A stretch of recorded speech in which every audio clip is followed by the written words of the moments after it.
Ayan, tusok na tusok yan para. Ito yung sabi ng iba na ginagamit sa sabong. Magandang tanghali par. Ako na par. Gahakot ako ngayon ng mga bato. Yun o. Panggawa ng step. Ayun, pinang-i-step ni Kuya Arnel.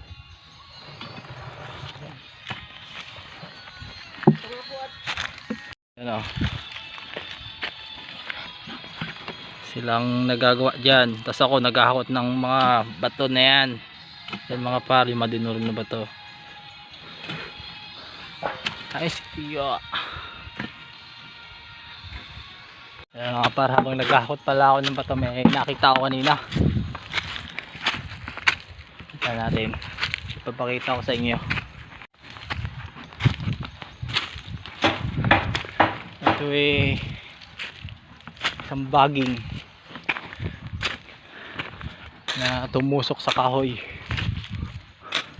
Saan ba nakita yun?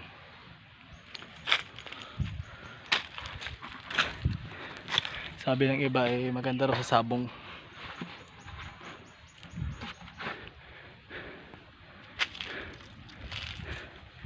Makikita ko sa inyo yung nakita ko kanina.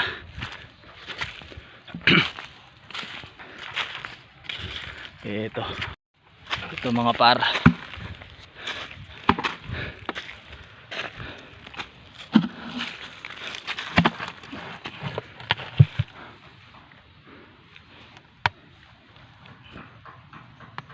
Yung baging paro.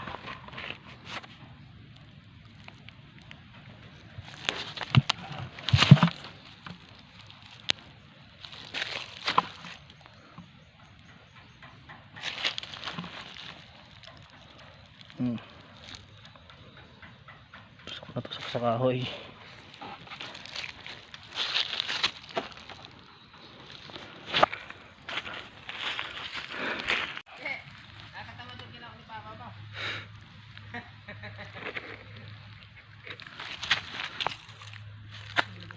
Yeah, tusok na tusok yan para.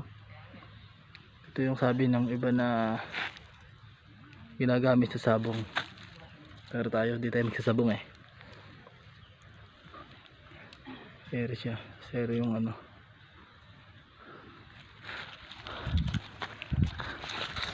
Ito yung dulo niya. Yung dulo.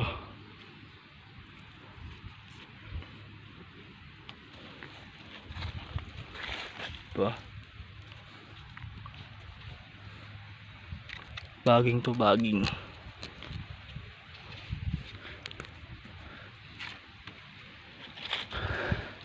Hanap tayo ng iba. Yung ibang baging.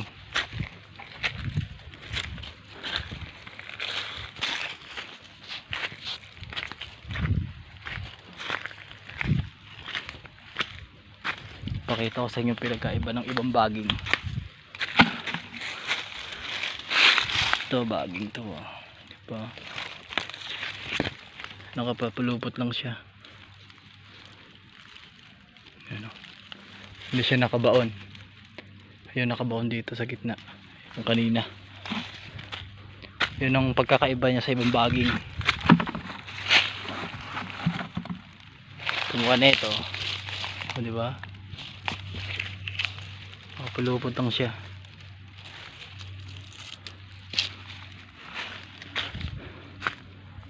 O, ito pa.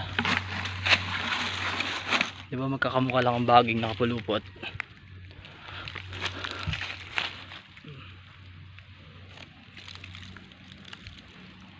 Hindi siya nakabaon. Kanina nakatusok. Yung sinasabi ng iba na nagsasabong na swerte raw yun sa sabong. Sabi ng iba swerte nga raw yun, nakatusok na yun.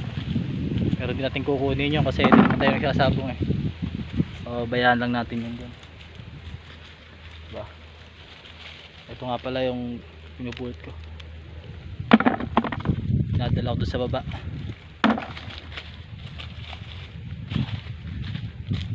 Mayroon pinang i-step. Saka namin lalagyan ng semento.